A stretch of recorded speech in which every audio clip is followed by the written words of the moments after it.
Assalamualaikum warahmatullahi wabarakatuh. Alhamdulillahirabbil alamin wa bihi nasta'inu ala umuri dunya waddin. Wassalatu wassalamu ala rasulil karim sayyidina maulana Muhammadin wa ala alihi wa sahbihi rasulillahi ajma'in. Baiklah, teman-teman, di sini kita akan membahas tentang manuskrip Al-Qur'an yang ada di Pulau Lingga. Manuskrip Al-Qur'an yang ada di Kepulauan Riau salah satunya ada di Pulau Lingga. Jika dibandingkan dengan manuskrip yang ada di Pulau Penyengat, manuskrip Al-Qur'an yang ada di Pulau Lingga terbilang lebih banyak jumlahnya. Secara geografis, Pulau Lingga terletak jauh dari pusat kota ataupun pemerintahan Provinsi Kepulauan Riau. Hal ini membuat lalu lintas kunjungan ke Pulau Lingga tidak sebanyak seperti ke Pulau Penyengat, sehingga hal-hal yang berkaitan dengan pulau ini seperti sejarah kesultanan, bekas reruntuhan bangunan, ataupun benda-benda peninggalan kesultanan lainnya kurang dikenal luas oleh masyarakat luar. Manuskrip Al-Qur'an yang terdapat di pulau ini sebagian besar disimpan di Museum Linggam Cahaya di bawah naungan Dinas Pariwisata Pulau Lingga. Manuskrip Al-Qur'an ini pada mulanya disimpan oleh masyarakat yang kemudian diserahkan kepada pihak museum untuk dijaga dan dipelihara di sana. Jumlah manuskrip Al-Qur'an yang ada di Pulau Lingga ada 10 mushaf. 9 diantaranya berada di Museum Linggam Cahaya dan satunya berada di masyarakat, yakni bersama Ibu Mahalini. Dari 9 mushaf yang ada, hanya 4 yang dipajang di museum karena kondisinya yang cukup baik dan sisanya disimpan di lemari manuskrip lainnya. Kemudian dari 9 ini juga ada 2 manuskrip Al-Qur'an yang hampir tidak bisa dibuka karena antara lembar per lembarnya sudah lengket dengan tinta. Mushaf yang pertama.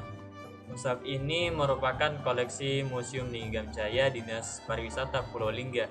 Mushaf dengan kode 196 ini awalnya merupakan koleksi salah satu masyarakat setempat yang kemudian diserahkan ke pihak pegawai museum untuk dijaga dan dipelihara di sana.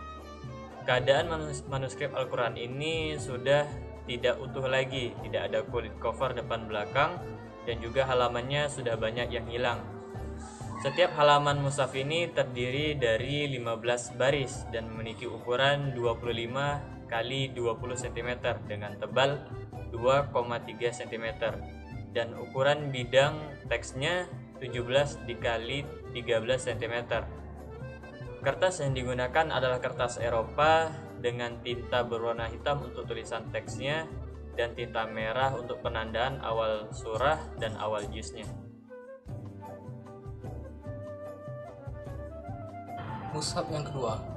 Manuskrip ini ditulis pada masa pemerintahan Sultan Abdurrahman Muazzam Shah yang berkuasa pada rentang tahun 1883 sampai dengan 1911. Sebelum dimiliki museum, mushaf ini awalnya sudah dimiliki Bapak Sebarudin, Kampung Bugis, Dai. Keadaan manuskrip ini sudah tidak utuh, bahkan jika dibanding dengan manuskrip mushaf yang pertama, tidak ada kulit depan dan belakang, halaman awal maupun akhir.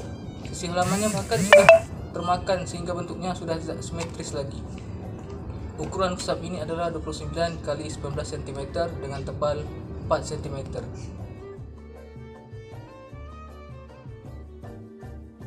Mushaf yang ketiga. Mushaf dengan kode 220 ini mulanya dimiliki oleh Bapak Zulkifli dari Kampung Salak Dai dan diperoleh museum dengan cara dibeli.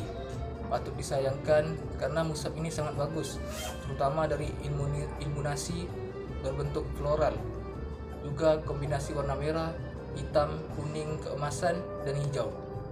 Beberapa bagian warna merah selain digunakan untuk ilmunisasi, juga digunakan untuk menulis setiap lafaz Allah yang menggunakan khot nas seperti halnya mushaf-mushaf modern. Mushaf ini sesungguhnya masih cukup lengkap jika dilihat dari ketebalan halamannya, namun karena tinta yang digunakan terlalu kuat sehingga merusak batas pinggir dari teks tersebut sehingga berpotensi terjadi kerusakan apabila dibuka per halaman. Kertas yang digunakan adalah kertas Eropa dengan ukuran 38 x 25 cm dengan tebal 7 cm. Yang berbeda dari kitab mushaf-mushaf lainnya, mushaf ini terdiri dari 15 baris, yaitu dengan mencantumkan doa khatmil Quran dan doa-doa lainnya. Mushaf keempat.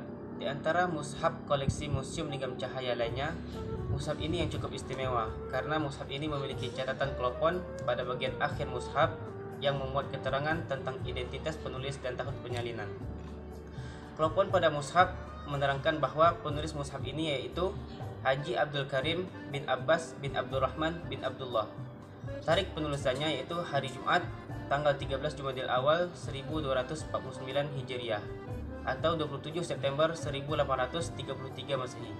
Mushaf ini dipamerkan bersama dengan 3 mushaf lainnya karena memiliki keterangan yang cukup lengkap. Untuk ukuran mushaf yaitu 33 x 20 cm, tebal 7 cm dengan bidang teks 22 x 12 cm. Tidak jauh berbeda dengan mushaf sebelumnya, tinta yang digunakan adalah tinta berwarna hitam dan merah sama seperti penggunaan mushaf lainnya. Mushaf kelima. Tidak berbeda jauh dengan mushaf lainnya, mushaf ini terdiri dari 15 baris di setiap halaman dan menggunakan tinta berwarna hitam, merah, dan kuning. Untuk hitam digunakan untuk teks utama, merah dipakai untuk penanda awal surah dan pembatas bidang teks yang dikombinasi warna hitam, sementara kuning digunakan untuk penanda ayat. Untuk ukuran mushaf yaitu 33 x 21 cm, tebal 6 cm dengan ukuran bidang teks yaitu 23 x 13 cm. Rasam yang digunakan adalah rasam imlai dengan pengecualian beberapa lafaz seperti salat, zakat, dan lainnya. Tulisan mushaf kuno ini juga sudah menggunakan penanda mad jaiz dan mad wajib. Penandaan lain seperti rubu, sumun, dan ruku' tidak ada. Yang ada hanya nisf dan penandaan juz.